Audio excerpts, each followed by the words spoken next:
بسم اللہ الرحمن الرحیم. ناظرین، میں Hanim Siddiqui with programme business round up. ناظرین، معیشت کسی بھی ملک میں ایک ملک کی ایک ریڑھ کی ہڈی کی حیثیت رکھتی ہے اور یہ ایک امیون سسٹم کا کردار ادا کرتی ہے. جیسے جیسے آپ کے جسم میں امیونٹی کم ہوتی جاتی ہے ویسے ویسے مختلف قسم کی جو مسائل ہیں، مختلف قسم کی بیماریاں جو ہیں وہ جسم میں آتی رہتی ہیں. معیشت کا بھی وہی حال ہے. یہ بھی اگر بتدریج کمزور ہوتی جائے تو اس میں بھی وقت کے ساتھ ساتھ بیماری طول پکڑتی رہتی ہے، جس کے لیے گورنمنٹ کو وقتاً فوقتاً کوئی نہ کوئی ایسے کام کرنے پڑتے ہیں جس سے کہ وہ معیشت کی بہتری کے اقدامات کرے. لیکن جو سب سے امپورٹنٹ چیز یہ ہے کہ معیشت، ایک اچھی معیشت کے لیے ملک میں سیاسی استحکام ہونا بہت ضروری ہے. اگر if you want to have a state of defense, you should have a state of good economy in the country.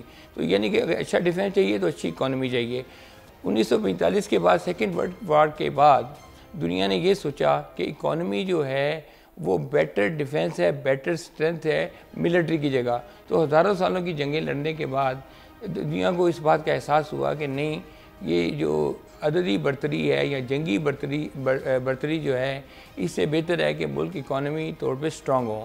جس کی وجہ سے سیکنڈ ورلڈ وار کے بعد دسمبر 1945 میں ایک برٹن ووڈ ایگریمنٹ ہوا، جس کے تحت یہ IMF، گیٹ اور ورلڈ بینک کا قیام عمل میں آیا. اس سے جو بڑی طاقتیں تھیں انہوں نے اس طرح سے چھوٹی قوموں کو قرضے دے دے کے مفلوج بنایا، اپنا غلام بنایا، اور وہی جو حکمت عملی اپنائی دنیا کو فتح کرنے میں، جو کہ پہلے دنیا کو جس کو کہتے ہیں نا وار سے یا لوگوں کو قتل کر کے یا لوگوں کو مار کے بنائی جاتی تھی، وہ بغیر نان کنونشنل طریقے سے انہوں نے دنیا میں اپنا مقام بنا لیا. پاکستان کی اکانومی بھی بتدریج ہم پچھلے 50 سال سے دیکھ رہے ہیں، بٹ پرٹیکولرلی پچھلے 30 سال سے ہم دیکھ رہے ہیں کہ اکانومی مسلسل ڈاؤن ہوتی جا رہی ہے. اگر ایوب خان کا دور دیکھیں تو وہ ایک سنہری دور تھا جس میں اکانومی بہتر ہوئی. پھر اپنے مشرف کے دور میں بھی اکانومی بہتر ہوئی. اس وقت بھی ہمارا گروتھ ریٹ 7% سے کراس کر گیا تھا. لیکن اس کے بعد جب پیپلز پارٹی کی گورنمنٹ آئی، نواز شریف صاحب کی گورنمنٹ آئی، تو پھر ہماری اکانومی جو ہے وہ ڈاؤن ہونا شروع ہوگی، اور اب ہمارا گروتھ ریٹ ایکچولی جو پریڈکٹ کیا جا رہا ہے وہ 3% سے زیادہ نہیں ہے. تو آج ہمارے ساتھ پاکستان کے سابق chief economist doctor Nadeem Javed صاحب موجود ہیں، اور میں سمجھتا ہوں کہ ان سے بہتر ہمیں اکانومی کے اوپر کوئی مؤثر رائے نہیں دے سکتا. آج ہم ان سے بات کریں گے اور ان سے پوچھیں گے کہ سر آپ ہمیں پہلے تو یہ سمجھائیں کہ اکانومی کیا ہے، اور اس کے بعد پاکستان کی اکانومی پہ ان سے بات کریں گے. تو میں آپ سے ڈاکٹر ندیم جاوید صاحب کا تعارف کرتا ہوں. ڈاکٹر صاحب welcome to the show. Thank you. Doctor صاحب، آپ پہلے تو ہمیں بتائیں کہ یہ اکانومی بڑے پروگرام ہوتے ہیں، اکانومی یہ ہوگی، اکانومی وہ ہوگی. عام آدمی کو تو اس کی کوئی سمجھ آتی کہ وہ اکانومی کو کس طرح دیکھے. آپ یہ بتائیں کہ یہ ہے کیا چیز؟ یہ آئی تھنک بڑا بیسک اور بنیادی سوال ہے.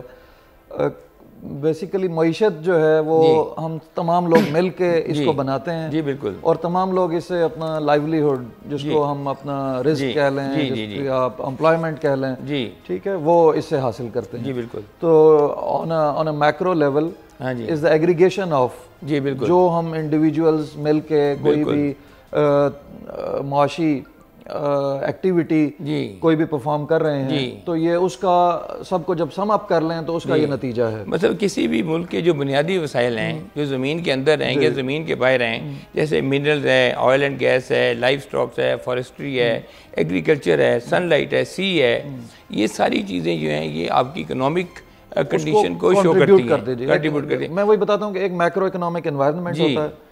اس انوائرمنٹ میں نارملی جب اکانومسٹ چیزوں کو دیکھتے ہیں تو نارملی ایک فائنینشیل اکانومی کو انڈرسٹینڈ کرنے کی کوشش کی جاتی ہے، اور ایک real economy. When we call real economy, تو ریئل اکانومی یہ ہے کہ جو پراپر آپ کی انڈسٹری ہے، آپ کا ایگریکلچر ہے، کموڈیٹی پروڈیوسنگ جو سیکٹر ہے، ٹھیک ہے، اور دین جو سروسز سیکٹر کا کنٹریبیوشن ہے.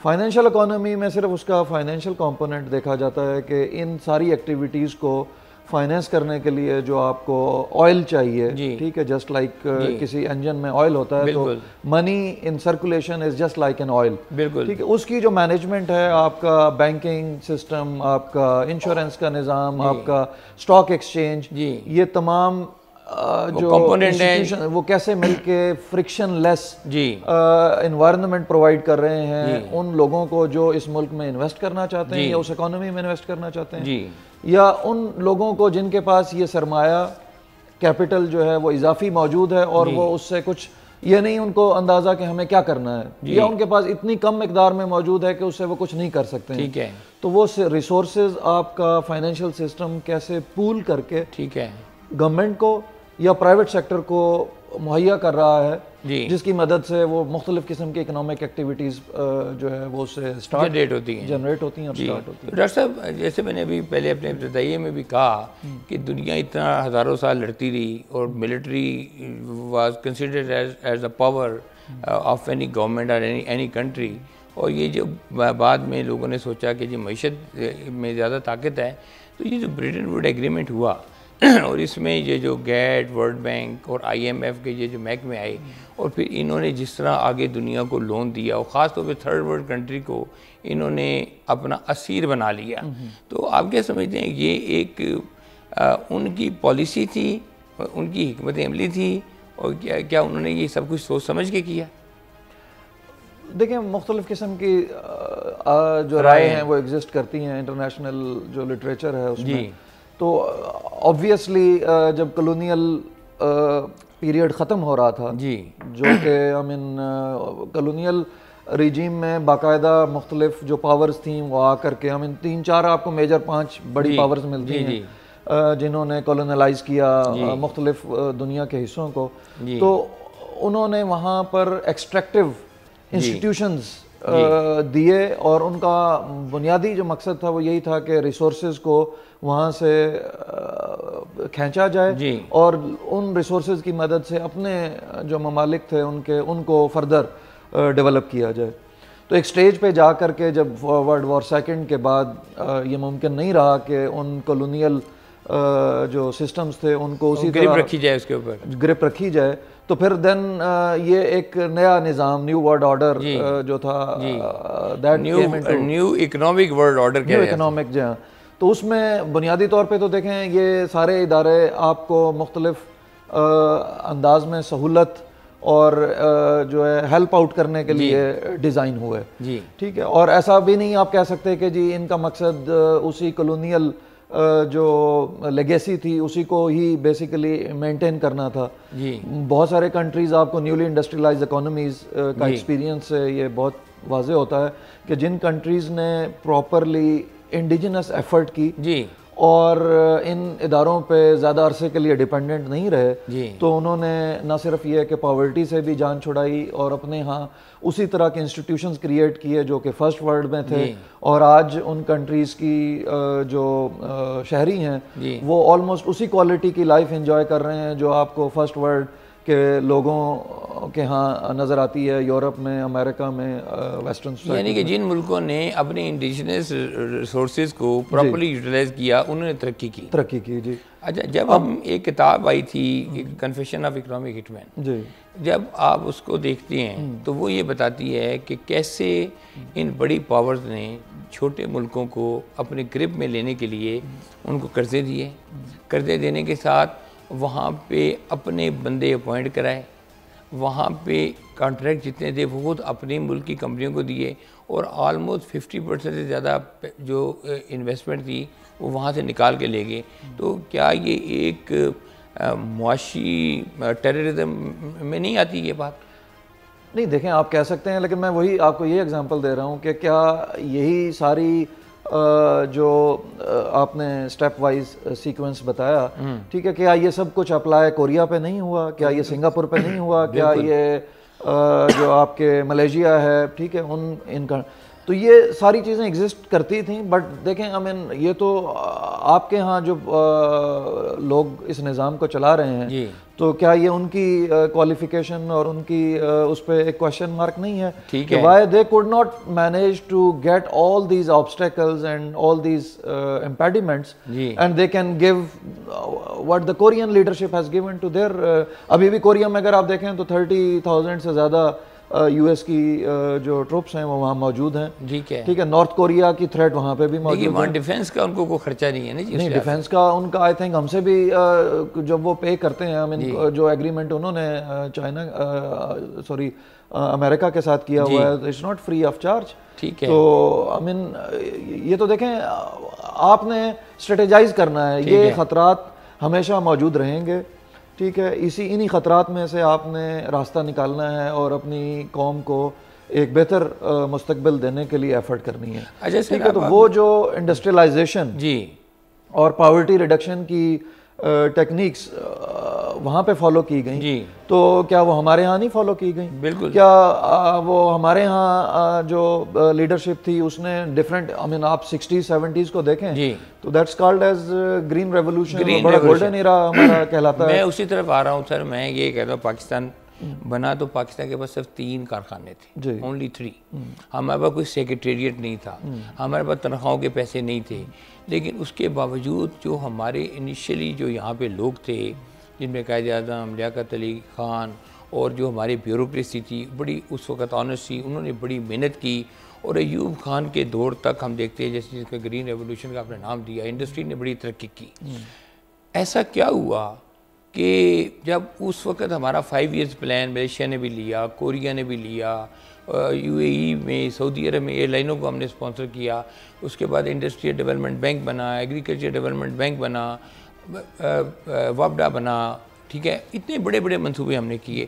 تو اس وقت کیا ایسی وجہ تھی کہ یہ ساری چیزیں ہم بڑی تیزی سے ترقی کر رہے تھے, اور Pakistan one of the very favourite country in the world. تو ایسا کیا ہوا؟ بڑا امپورٹنٹ کوشچن ہے آپ کا. دیکھیں 2 چیزیں بڑی کلیئر ہیں. 60s 70s میں 60s کا ہم نے وہ جو گروتھ کا مومنٹم بلٹ ہوا اس کی بیس پہ تھرائیو کیا اکانومی نے. انڈسٹری آپ کے ہاں لگ رہی تھی, agriculture basically was the major driving force at that time. بالکل. ٹھیک ہے. اب سڈنلی 70s میں اب آپ کے ہاں آ کے کیا ہوتا ہے کہ سب چیزیں نیشنلائز ہو جاتی ہیں. ٹھیک ہے. ایک بہت بڑا میجر جو اپ سیٹ آیا نیشنلائزیشن سے ہوا. جی بالکل نیشنلائزیشن سے ہوا. I mean you can't have I mean 2 parallel systems. اور ادھر یو کانٹ, I mean دونوں پیرالل سسٹم بھی ہو سکتے ہیں. بڑی خوبصورت ایگزامپل آپ کو چائنا کی ملتی ہے کہ China started with the socialist economic system, پھر گریجولی اس سوشلسٹ سسٹم میں وہ جو پلانڈ اکانومی ان کا جو میجر تھرسٹ تھا کہ ہر چیز پلاننگ کے تحت ہو رہی تھی, اس کو گریجولی انہوں نے مارکیٹ اکانومی میں شفٹ کیا. ٹھیک ہے. اور ایونچولی ایسا نہیں کہ آل ٹوگیدر اوور نائٹ سارا کچھ ایک پیراڈائم سے آپ دوسری پیراڈائم پہ لے گئے, بلکہ گریجولی کچھ سیکٹرز میں انہوں نے مارکیٹ فورسز کو انلیش کیا, ان کو آپریٹ کرنے دیا, پھر جو مارکیٹ کے ڈیسیشنز تھے, مارکیٹ فورسز جو ڈیٹرمن کر رہی تھی, ان کو فردر نرچر کیا, and eventually both systems were going in hand with. اور ایٹ اے سرٹن سٹیج جا کے پھر انہوں نے بالکل آل ٹوگیدر جو ویسٹرن ماڈلز تھے ان کو انکارپوریٹ کیا. اچھا ہمارے ہاں اٹس کوائٹ انفارچونیٹ کہ آپ چل تو رہے ہیں, ابھی بھی ہم اس وقت بھی خیر مکسڈ اکانومی تھے, کیونکہ بہت سارے اسپیکٹس میں ہم نے اسلامک ویلفیئر اسٹیٹ کا کانسیپٹ لیا تھا, یا جو کہ ہم اپنے سٹیزنز کو اسٹیٹ جو ہے ویسے پروٹیکٹ کرے گی کہ جیسے ایک اسلامی معاشرے میں پروٹیکشن حاصل ہوتی ہے. تو اب آپ اس مائنڈ سیٹ کے ساتھ چل رہے تھے, لیکن آپ کے ہاں رائٹ آف پرائیویٹ پراپرٹی تھا, right of owning the private businesses, and things were going fine. آپ کا banking sector was one of the best banking sectors in the I mean جو اس وقت ویسٹ کے بعد آپ کا موسٹلی مڈل ایسٹ کا جو سرمایہ تھا وہ ہمارے بینکنگ نظام میں موجود پڑا ہوا تھا. اور آپ جو مونٹے کارلو, یہ جو آپ کا فرانس میں جو ہے, وہاں پہ آپ کے اسی لیول کے بینکس تھے جس لیول کے ویسٹرن کنٹریز کے بینکنگ سسٹم تھا. تو اور سارا مڈل ایسٹ کا سرمایہ جو تھا وہ آپ کے بینکنگ سسٹم میں موجود تھا. تو جب آپ نے اوور نائٹ سب چیزوں کو سوئچ کیا تو there was the major thrust کہ سب سے پہلے تو وہ ٹرسٹ ڈیفیسٹ ہوا. ٹرسٹ ڈیفیسٹ نے اس سرمایہ کو موو کیا, آپ کے سسٹم سے نکل کے وہ ویسٹرن کنٹریز میں گیا. دوسری طرف جو لوگوں کو آپ نے یہاں ایسٹس کو نیشنلائز کیا, اس سے جو ڈسرپشن کریٹ ہوئی اور پرائیویٹ سیکٹر میں ایک جو خوف بیٹھ گیا کہ اس ملک میں آپریٹ کرنا, اس ملک میں انویسٹ کرنا جو ہے وہ اسی طرح ہے کہ کسی بھی وقت یہاں کی اسٹیٹ دوبارہ سے چیزوں کو نیشنلائز کر لے گی. تو اس سے اتنا برا تاثر پیدا ہوا کہ آج بھی اگر آپ دیکھیں تو ہمارے ہاں investment to G D P ratio 15-16% سے آگے بڑھ ہی نہیں پاتی. بالکل صحیح بات ہے. ٹھیک ہے, جس ملک کی بھی ہم ایگزامپل دیتے ہیں موسٹلی اور ہمارے پولیٹیشنز دیتے ہیں, ان کنٹریز کی جب ایگزامپل دیتے ہیں تو ہم یہ کیوں بھول جاتے ہیں کہ وہاں investment to G D P ratio around 30-35% ہے. بالکل ٹھیک ہے. آج بھی اگر آپ اپنے آپ کو کمپیئر کریں, ہماری 16.4% investment to G D P ratio ہے. اگر آپ اس کو انڈیا کے مقابلے میں دیکھیں تو انڈیا کے اراؤنڈ کو 30% کے قریب ہے. ٹھیک ہے. ہر چیز میں ہم انڈیا کے ساتھ جب کمپیریزن کر رہے ہوتے ہیں تو یہ اسپیکٹس بھی ہیں جو ابھی بنگلہ دیش کو دیکھیں سر, ایون بنگلہ دیش کی بھی اراؤنڈ جو ہے وہ 25% چلی گئی ہے. تو I mean without having this much investment it's less likely that your system can give the desired level of jobs کہ جو population growth ہے ہمارا اس کے مقابلے میں. تو میں ابھی واپس اس سوال پہ آتا ہوں جو آپ نے پوچھا تھا کہ کیوں ایسا ہوا. تو یہ 2-3 بنیادی ایشوز ہیں کہ آج تک ہم ان پرابلم سے نہیں نکل پائے. آج بھی اگر آپ دیکھیں, میں ابھی پچھلے 4-4.5 سال جو گورنمنٹ کا ایکسپیرینس ہے, وہ جو سوشلسٹ مائنڈ سیٹ ہے ہماری بیوروکریسی کا, اب اس میں ہم بیوروکریسی کو دوش نہیں دے سکتے. اس کی ریزن یہ ہے کہ جس طریقے سے آپ نے انہیں گروم کیا ہے اور انہیں ٹرین کیا ہے, تو as per that training they are doing fine. ٹھیک ہے. ٹھیک ہے. جو بیوروکریسی کوالٹی کا انڈیکس ہے ورلڈ 1973 کے بعد جب بھٹو صاحب نے یہ جو سول سروس کے ساتھ جو کچھ کیا اور جس طرح اس کے سٹرکچر کو تباہ کیا, اور اس کے بعد جو لوگ آگے آئے وہ شاید مطلب اس طرح سمجھ نہیں سکے کہ ملک کی اکانومی کو کیسے چلانا ہے, یا ان کے اندر اتنی ول نہیں تھی, یا ان کو اس طرح سمجھ نہیں آئی. دیکھیں پھر بات وہی ہے کہ کوئی بھی اسٹریٹجی ان اٹ سیلف بری یا اچھی نہیں ہوتی. ٹھیک ہے. اگر آپ نے نیشنلائز کیا نہیں, ایک اسٹروک آف پین پہ سر اگر بھٹو صاحب نے مطلب معاشی, میں اس کو کہوں گا معاشی قتل نہیں کیا پاکستان کی معیشت کا, جو نیشنلائز کر لیا.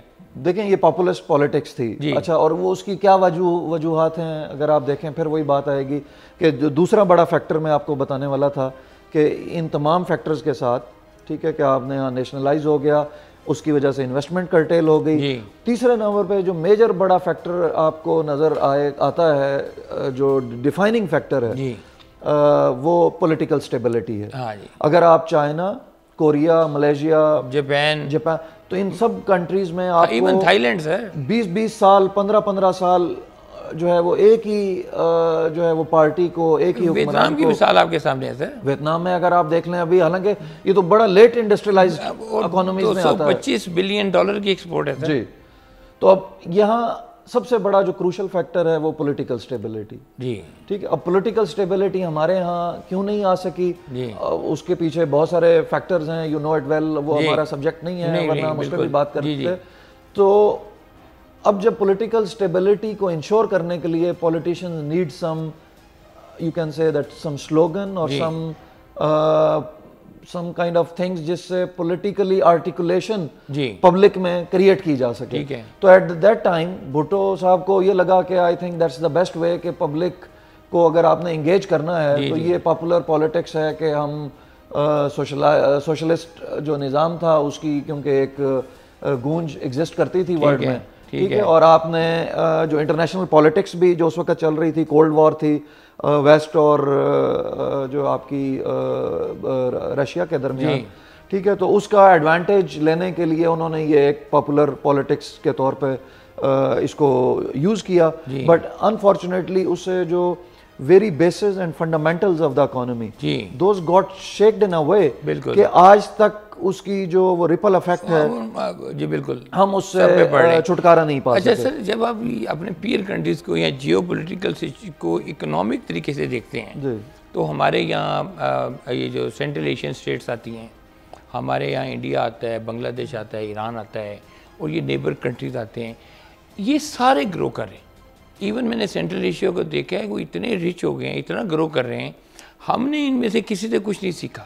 آپ یہ بتائیں کہ کیا معاشی طور پہ ہمیں اپنا کمپٹیشن ان کے ساتھ نہیں کرنا چاہیے تھا؟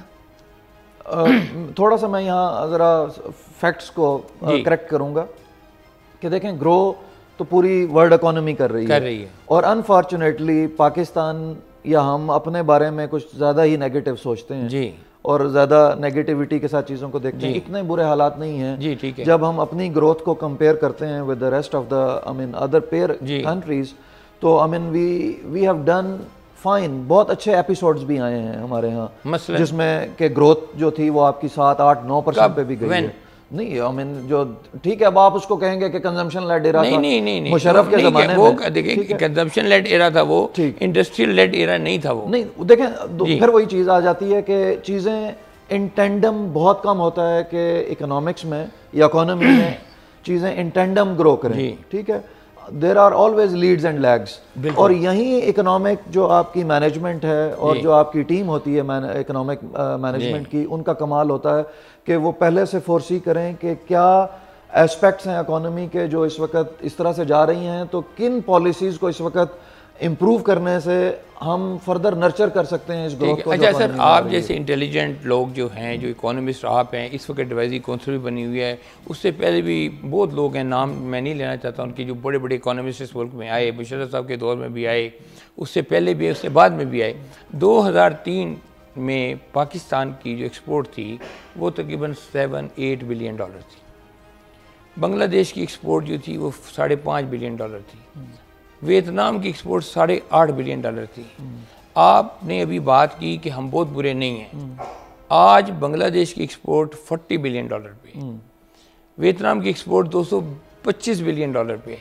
ہم $25 بلین سے واپس $20 بلین پہ آ گئے ہیں. ایسی کون سی فورسز ہیں جنہوں نے ہمیں انڈسٹری میں ڈیولپمنٹ نہیں ہونے دی, اور ہم جو پچھلے 15 سال میں وہیں کے وہیں کھڑے ہیں؟ اس میں بڑا انٹرسٹنگ ہے. جی بتائیں. جب ہم خود کو کمپیئر کرتے ہیں ان تمام کنٹریز کے ساتھ تو ایک بڑا بہت واضح ڈفرینس نظر آتا ہے. ٹھیک ہے, اور ایک اور بڑی میتھ ہے جو ایگزسٹ کرتی ہے کہ کوریا ہمارا پلان لے کے گیا تھا. So they have taken few other countries plans as well. جو اس کو میں اس لیے میتھ کہتا ہوں کہ کوریا نے 60s میں ایکسپورٹ اورینٹڈ اکانومی پہ توجہ دی. جاپان نے اس سے پہلے, لیکن ہم اس زمانے میں امپورٹ سبسٹیٹیوشن ریجیم فالو کر رہے تھے. ہاں جی, ہم کنزیومر بیس اکانومی ہو گئے. نہیں یہ یو کانٹ سے, دیکھیں کنزیومر تو ہماری بیس بڑی ہے. اگر آپ 207 ملین کی آبادی کا ملک ہیں تو کنزمپشن تو ہوگی اس ملک میں. بالکل صحیح ہے. ٹھیک ہے, یہ تو, اور ہمیں بہت سارے ایسپیکٹس ایسے دیکھنے ہیں کہ ہم نے اپنی ضرورت بھی پوری کرنی ہے اور آف کورس بعد میں کچھ پروڈیوس کر کے انٹرنیشنل مارکیٹ میں بھی سیل کرنا ہے. تو ایک تو بنیادی فرق جب ہم اپنی ایکسپورٹ پرفارمنس کو جج کرتے ہیں ود دیز کنٹریز, تو یہ ہمیں مد نظر رکھنا چاہیے کہ آج تک جو 1960 میں پلاننگ کمیشن نے امپورٹ سبسٹیٹیوشن ریجیم کی بنیاد رکھی تھی, آج آپ کا سارا پروڈکشن کا جو سسٹم ہے وہ اس کے ارد گرد ہی کریٹ ہوا ہے. ہاں جی, ٹھیک ہے, اور one fine morning we start thinking کہ جی ہماری ایکسپورٹس نہیں بڑھ رہی. ٹھیک ہے, تو یہ ممکن نہیں ہے. میں اس کو بارہا کہتا رہا ہوں, جب گورنمنٹ میں بھی تھے ہم, مختلف لیول پہ جب پریزنٹیشنز ہوتی تھیں کہ آپ نے اگر اپنی ایکسپورٹ بڑھانی ہے تو we have to have very clear stance کہ ہمیں امپورٹ سبسٹیٹیوشن ریجیم سے نکل کے ایکسپورٹ اورینٹڈ پالیسیز آپٹ کرنی ہے. جی ڈاکٹر صاحب, اچھا یہ جب میں بات کر رہا ہوں تو یہ اٹس ناٹ سو ایزی. اس کی وجہ کیا ہے کہ آپ کا تمام ٹیرف کا جو سٹرکچر ہے, ٹھیک ہے, آپ کے جو ایف ٹی ایز آپ نے سائن کیے ہوئے ہیں, فری ٹریڈ ایگریمنٹس, ٹھیک ہے, یا پریفرنشل ٹریڈنگ ایگریمنٹس جو ڈفرینٹ کنٹریز کے ساتھ, وہ تمام کے تمام اسی امپورٹ سبسٹیٹیوشن کا جو پرنسپل ہے اس کو مد نظر رکھ کے آپ نے ڈیزائن کیے ہوئے ہیں. بالکل صحیح ہے. ٹھیک ہے, اب آپ سمجھتے ہیں کہ جی ہماری ایکسپورٹ نہیں بڑھ رہی. اگر ایکسپورٹ نہیں بڑھ رہی تو اب آپ کو بہت سارے اپنے ایف ٹی ایز ریوزٹ کرنا پڑیں گے, اور سب سے زیادہ اس میں جو پرائمری آئی تھنک چائنا کے ساتھ ہے آپ کو, دا موسٹ امپورٹنٹ ون. اس کی ریزن یہ ہے کہ 2006 میں 2 میں جب ان پہ نیگوسیشنز ہو رہی تھیں تو اس زمانے میں اگر کچھ ہمارے ہاں سے جو انڈسٹریل جو پروڈکٹس چائنا کو جانی تھیں اور ہم نے ان کے اوپر پریفرنشل ان سے ایگریمنٹس یا پریفرنشل ریٹس طے کیے تھے, وہ انفارچونیٹلی 2006-7 میں آپ کے یہاں انرجی کرائسس کی بنیاد پڑ گئی تھی. بالکل انرجی کرائسس میں انرجی شارٹیج کی وجہ سے یہ انڈسٹریز آپ کی ہرٹ ہوئیں اور وہ انڈسٹری کمپیٹیٹیو ہی نہیں تھی کہ وہ ایکسپورٹ کر پاتی. ڈاکٹر صاحب ہم یہاں پہ ایک چھوٹا سا بریک لیں گے. بریک کے بعد جب میں آپ کے پاس آؤں گا تو یہ جو آپ نے چائنا کی بات کی ہے, چائنا $150 بلین کا صرف فوڈ پروڈکٹس امپورٹ کرتا ہے جس میں پاکستان کا کوئی حصہ نہیں ہے. اگر ہے تو خالی دالیں ہم بھیج دیتے ہیں یہاں سے, یا را کاٹن ہم بھیج دیتے ہیں. $14 بلین کا ہمارا ان کے ساتھ ٹوٹل ٹریڈ ہے, جس میں سے $12 بلین ہم امپورٹ کرتے ہیں, وہ 12.5 کرتے ہیں اور 1.5 بلین ہے. تو اس پہ میں آپ سے بریک کے بعد بات کروں گا کہ اس کو ہم کیسے بہتر کرتے ہیں. ناظرین یہاں لیتے ہیں ایک چھوٹا سا بریک, پلیز اسٹے ود اس.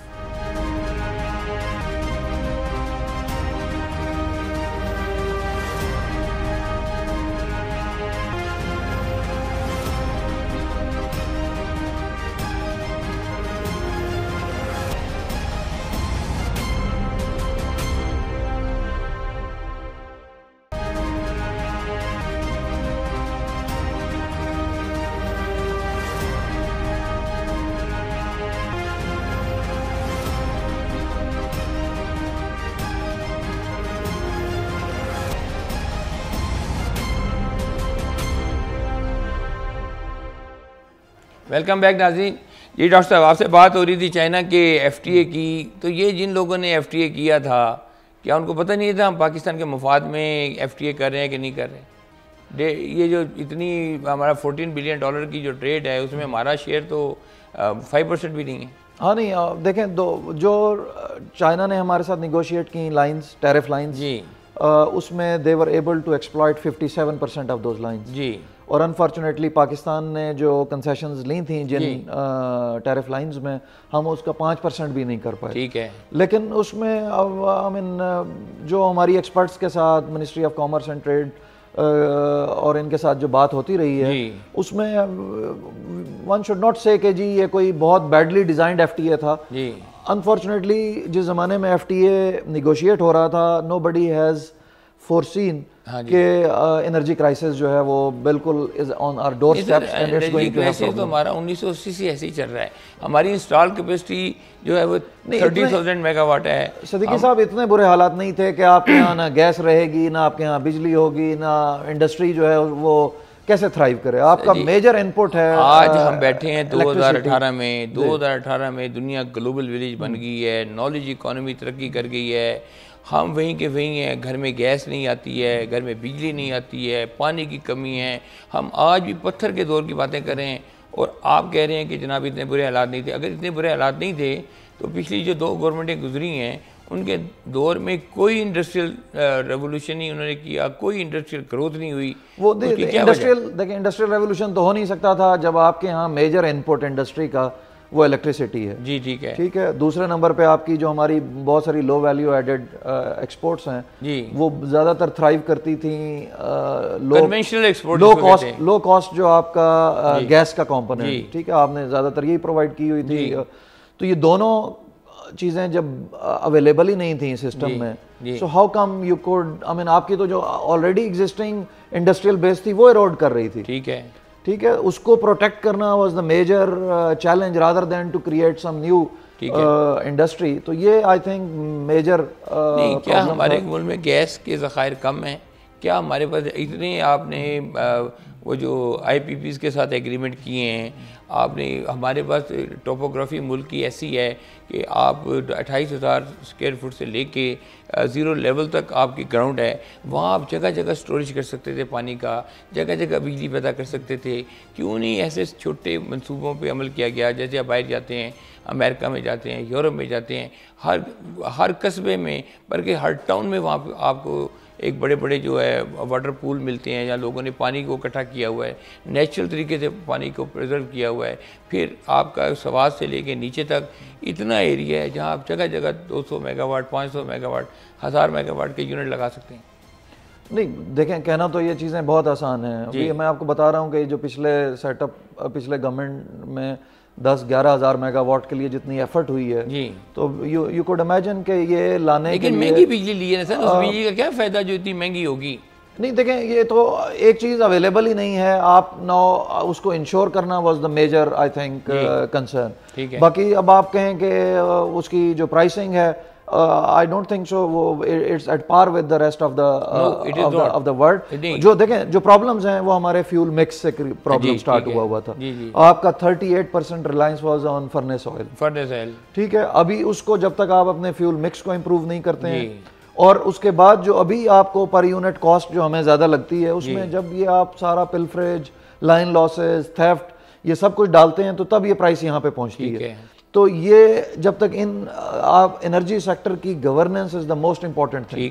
یہ I think is not in the issue کہ جی جو ہم نے انرجی کے پروجیکٹس ہیں پچھلے, مطلب آپ سمجھیں کہ ڈسٹریبیوشن نیٹ ورک جو ہے وہ بھی کمزور ہے اور پلفریج بھی ہے. جی آئی تھنک ان چیزوں کو فکس کرنا اب آئی تھنک امپورٹنٹ ہے. جب 10,000 میگا واٹ آپ کا آ گیا ہے, اور یہ آیا جو ہے ان سورسز سے آیا ہے جس میں اب آپ دیکھیں کچھ RLNG کے جو پلانٹس ہیں, اس میں کچھ آپ کے کول پہ ہیں, تو یہ سارے as compare to furnace oil less volatile fuels ہیں. اچھا سر, آپ یہ بتائیے گا کہ planning commission, board of investment, trade development authority of Pakistan, NFC, ECC, یہ سارے اتنے محکمے آپ نے بنائے ہوئے ہیں, آپ بھی چیف اکانومسٹ رہے ہیں, ظاہر ہے ان سب میں آپ شرکت بھی کرتے ہوں گے. نہ TDEP نے کوئی کام کیا, نہ بورڈ آف انویسٹمنٹ نے کوئی کام کیا, نہ آپ کی کوئی اکنامک ڈپلومیسی کامیاب ہوئی, نہ آپ نے نئی انٹرنیشنل مارکیٹیں تلاش کی. تو کہاں سے ہم اپنی ایکسپورٹ بڑھائیں گے, اور کن سیکٹر کو دیکھیں گے؟ کیا ہم ساری زندگی یہ وہ پرانے آرتھوڈکس چیزیں ایکسپورٹ کرتے رہیں گے؟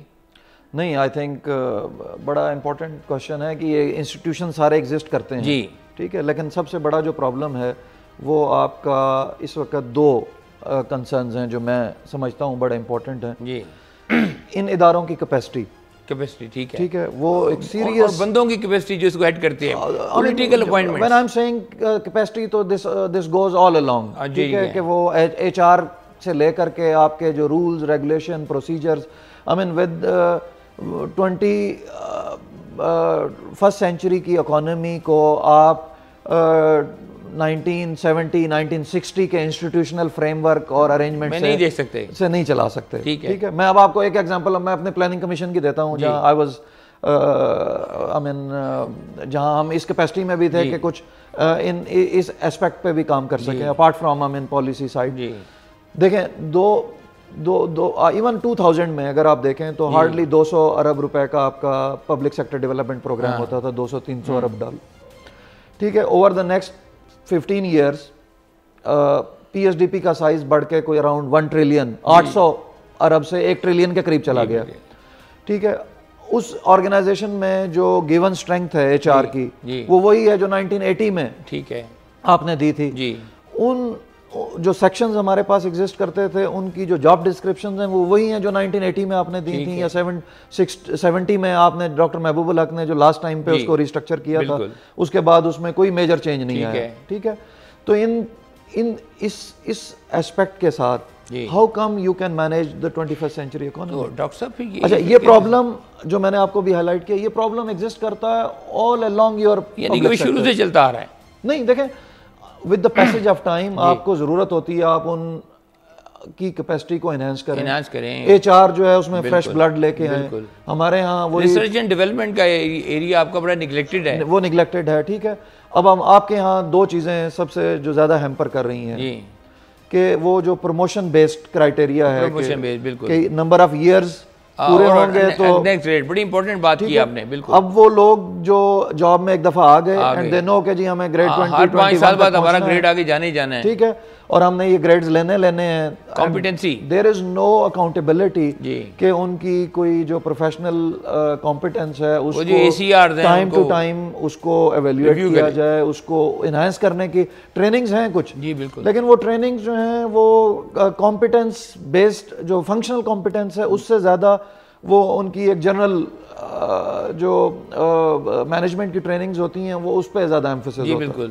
اچھا ڈاکٹر صاحب ایک چیز آپ مجھے یہ بتائیں. اچھا یہ بات کمپلیٹ کر لیں اگر صدیقی صاحب.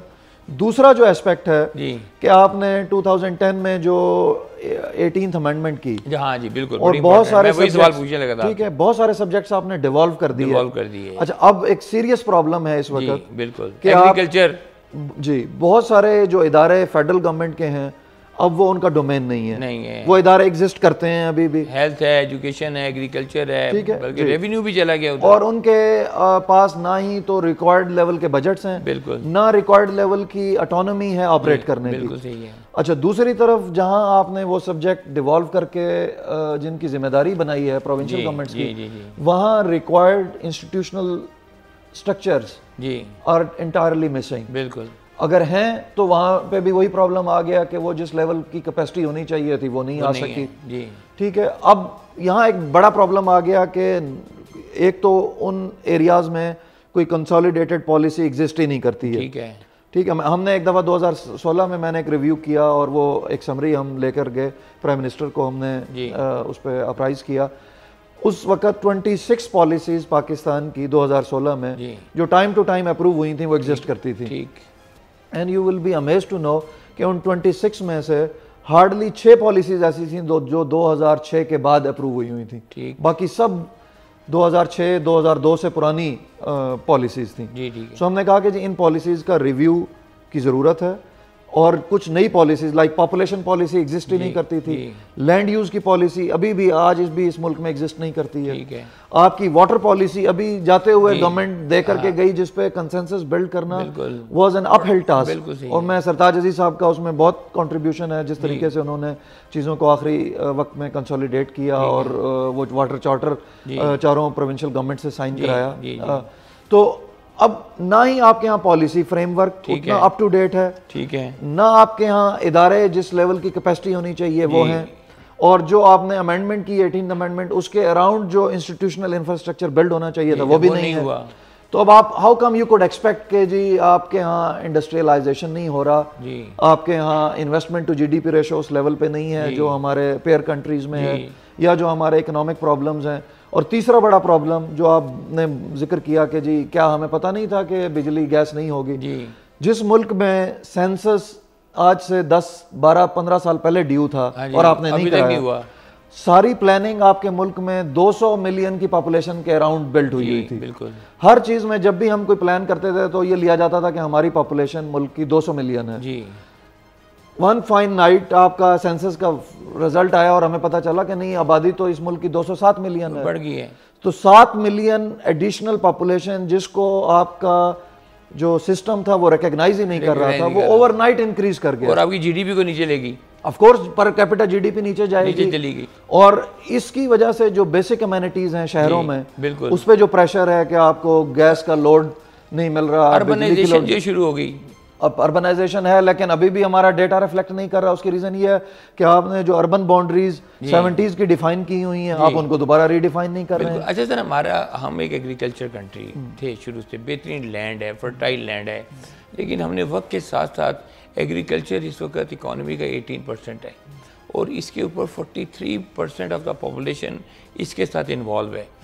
بیسیکلی ایک ریگریسو ڈیولپمنٹ میں جا رہی ہے ایگریکلچر, اور لوگ جو ہیں وہ رورل ایریا سے نکل کے وہ اربنائزیشن کی طرف آ رہے ہیں, بڑے شہروں کی طرف آ رہے ہیں.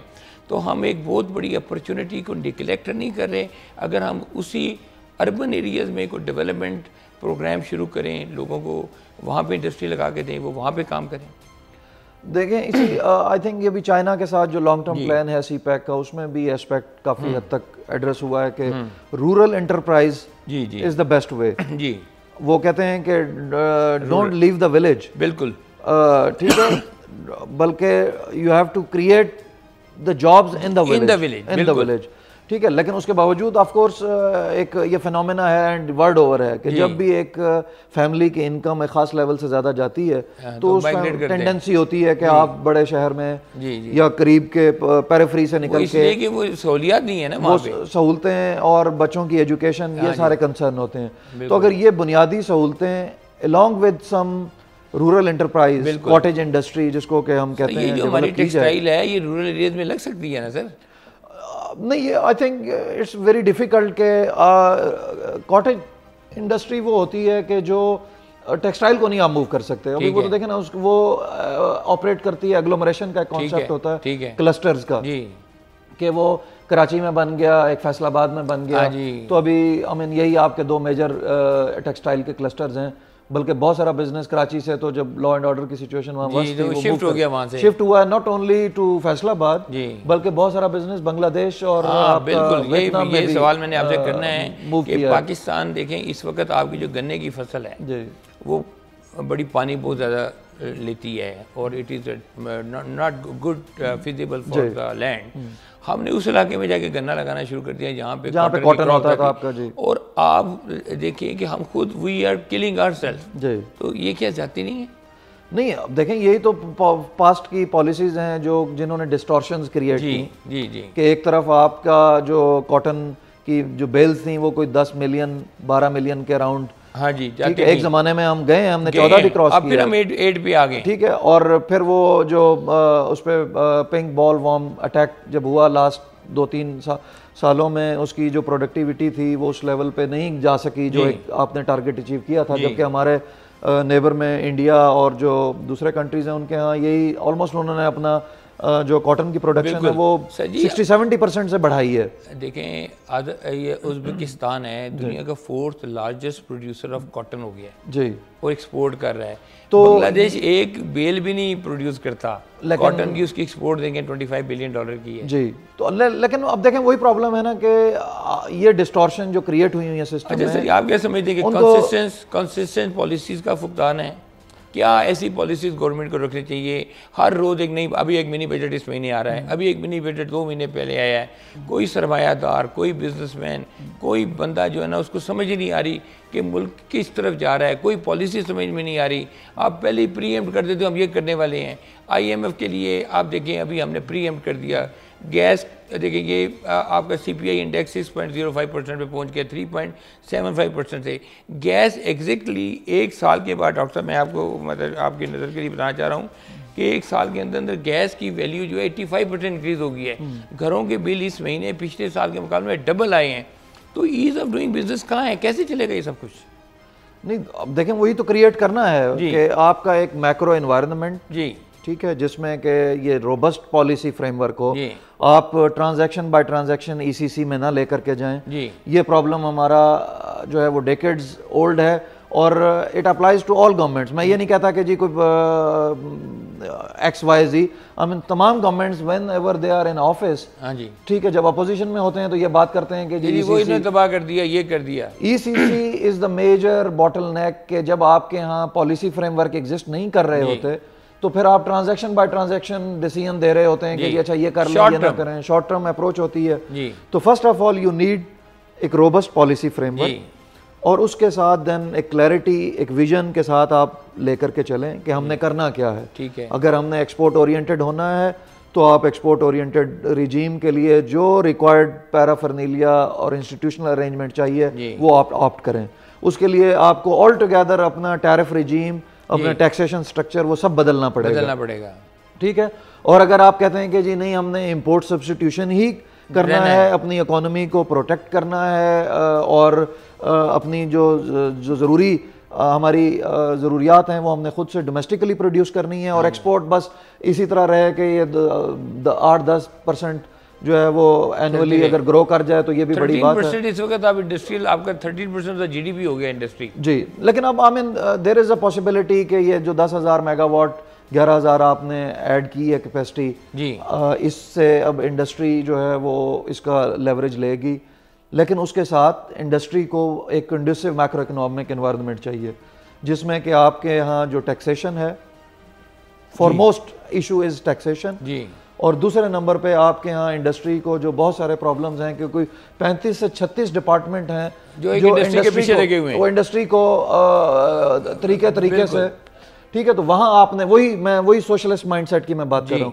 وہاں آپ نے پرائیویٹ سیکٹر کو انلیش کرنا ہے، ان کو تھوڑا روم دینا ہے اینڈ ایونچولی ریگولیٹری کانفیڈنس دینا ہے. ہاں ریگولیٹری برڈن انڈسٹری پہ ہمیشہ رہتا ہے، باقی کنٹریز میں بھی ہوتا ہے، لیکن آپ ایک شروع میں ایک فیز ایسی ہوتی ہے جس میں آپ ان کو فلورش کرنے کا موقع دیتے ہیں. ٹھیک ہے. اور انفارچونیٹلی ہمیں اپنے انڈسٹریلسٹ کو بھی ایجوکیٹ کرنا ہے کہ اگر آپ نے ڈرائیو کرنی ہے، اپنے پروفٹس ڈرائیو کرنے ہیں تو آپ کو ایک ڈیو شیئر گورنمنٹ کو دینا پڑے گا اپنے پروفٹس میں سے. آپ نے ایکسپورٹ کو تو آپ نے ٹیکس فری جو ہے نا سیکٹر قرار دے دیا ہوا ہے. آپ مجھے یہ بتائیں کہ جو کرنسی ڈیویلیویشن ہے اس کا ملک کی معیشت کی بہتری میں کیا کردار ہے؟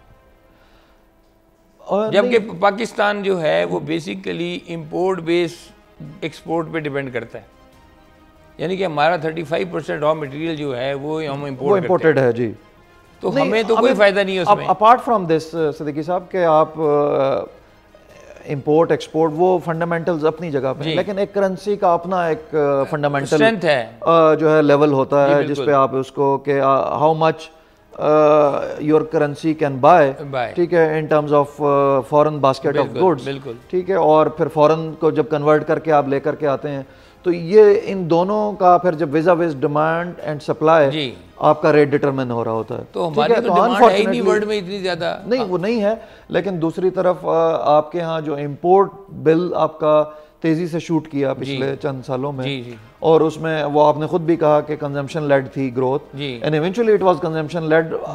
یہ نہیں ہو سکتا کہ فرام دا ڈے ون آپ یہ خود سے چوز کر کے چلیں کہ جی نہیں ہم نے کنزمپشن لیڈ نہیں، ہم نے اس کو جو ہے وہ ایکسپورٹ لیڈ بنانا ہے۔ بھائی جب آپ کے یہاں ایکسپورٹیبل سرپلس نہیں تھا اور آپ نے اپنی انڈسٹری کو کک آف کرنا تھا، بجلی گیس جب پچھلی گورنمنٹ نے ان انٹرپٹڈ کچھ انڈسٹریل زونز کو اویلیبل کی، آپ کا ایل ایس ایم جو ہے اس نے رسپونڈ کیا، جب اس نے رسپونڈ کیا تو بہت ساری پروڈکشن آپ کی ڈومیسٹکلی ہی یوز ہونے تھی، ٹھیک ہے، اس میں انیشل فیزز میں، بٹ دین گریجولی آپ اس کو ایک موقع مہیا کرتے ہیں، ٹھیک ہے، کہ وہ آپ کی پروڈکشن انٹرنیشنل مارکیٹ میں بھی جائے، ٹھیک ہے، تو اس سٹیج پہ 2016-17 میں بھی یہ کنٹروورسی ایون پلاننگ کمیشن اور منسٹری آف فائنینس میں بھی ایگزسٹ کر رہی تھی، اور کچھ اس زمانے میں بھی لوگوں نے ہائی لائٹ کیا جب ہم نے پریزنٹیشنز دیں کہ اس وقت ہمارا خیال تھا کہ ڈالر ورسز جو پاک روپی ہے یہ کوئی 119 سے 123 کے درمیان یہ سم ویئر فال کرنا چاہیے،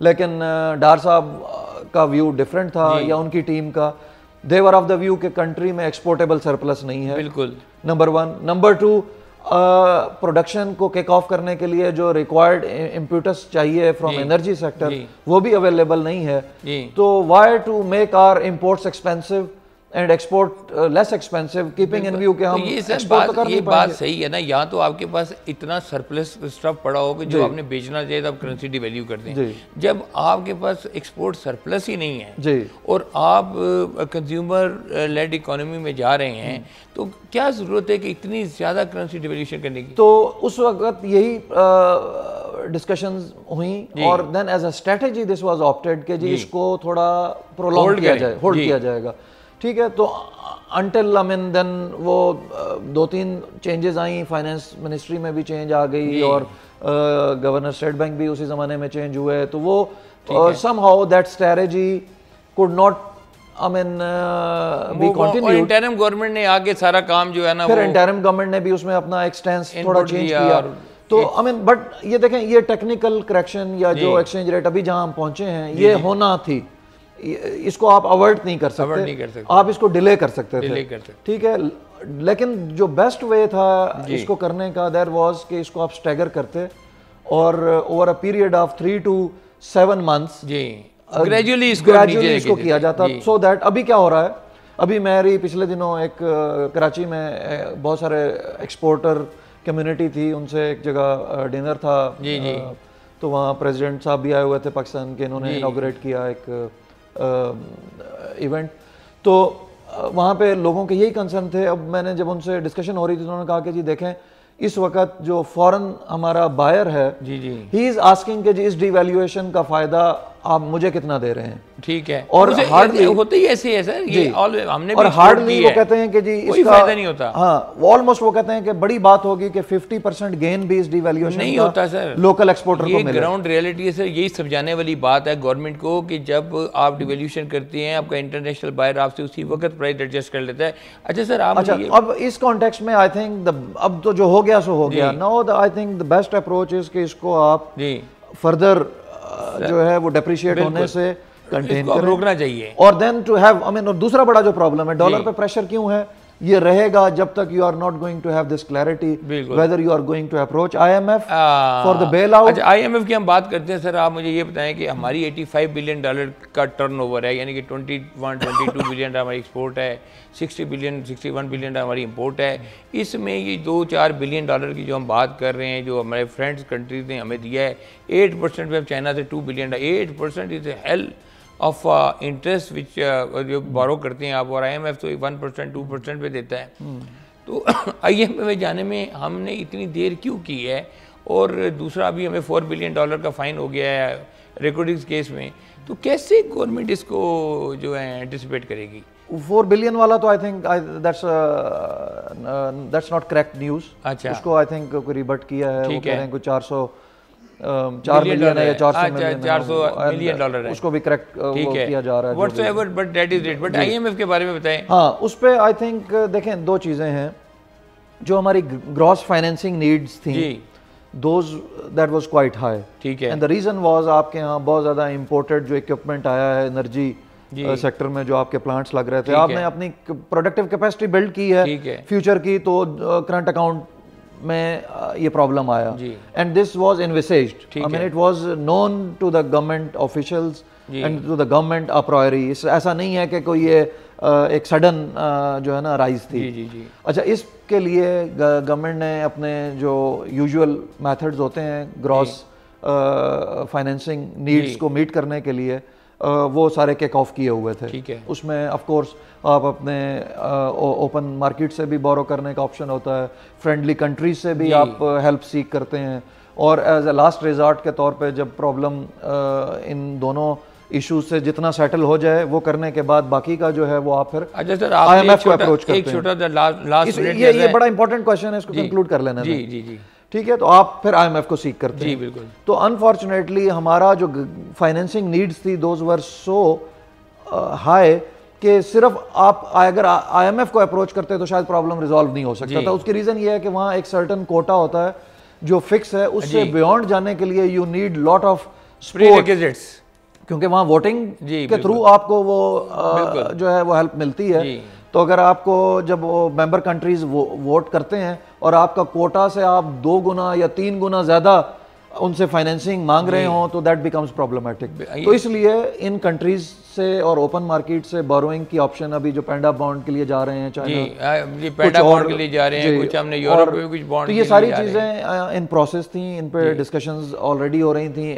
اسلامک ڈیولپمنٹ بینک سے جو آپ نے $4.5 بلین کی بات کر رہے ہیں, جی ڈیفرڈ پیمنٹ کی, تو یہ ساری چیزیں. تو I mean ایونچولی آپ کو آئی ایم ایف کے پاس کسی سٹیج پہ جانا پڑے گا, تو پڑے گا. جی, اس کے لیے ہم نے پری ریکویزٹس سارے پورے کر دیے ہیں. جی, وہ آپ نہیں, وہ نہ بھی اگر آپ پورے کریں تو I mean جو آپ نے فرینڈلی کنٹریز کے بعد لینے کے بعد جو اب آپ کے پاس ایک گیپ کریٹ ہوگا, تو وہ وہاں فلفل کرنا ہے, وہ آپ نے وہاں سے ہی فلفل کرنا ہے. ڈاکٹر صاحب آپ کا پروگرام میں شرکت کرنے کا بہت بہت شکریہ. ناظرین, آپ نے ڈاکٹر صاحب کی باتیں سنی کہ پاکستان کی معیشت کس طرح بہتر کی جا سکتی ہے. ابھی آج کے اخبار میں ایک ایڈوائزری کونسل کے ممبر ہیں, ان کا بھی ایک بیان آیا ہے کہ جو بیجا ہے وہی کاٹیں گے اور جو بویا ہے وہ کاٹیں گے. تو انہیں بھی کہا جی کہ اب اس گورنمنٹ کو دیکھنا پڑے گا کہ ہماری اکانومی کس طرف جا رہی ہے. تو بڑا کرٹیسزم ہو رہا ہے اس وقت گورنمنٹ پہ, اور ان کو بھی نہیں سمجھ آ رہی کہ ہم اکانومی کو کیسے دیکھیں گے. تو بیسیکلی دیکھا جائے کہ یہ معاشی بدحالی کا ایک مسلسل تسلسل ہے جو پچھلے 30 سال سے اس ملک کی معیشت کو جو ہے وہ کھا رہا ہے, اور اس میں پرابلم آ رہی ہیں.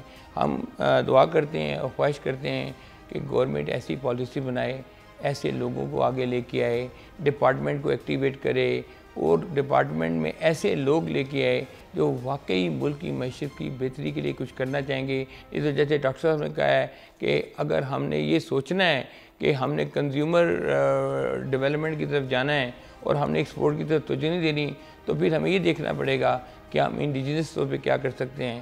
آپ کا پروگرام دیکھنے کا بہت بہت شکریہ. اپنے میزبان نعیم صدیقی کو اجازت دیجیے گا. اللہ حافظ.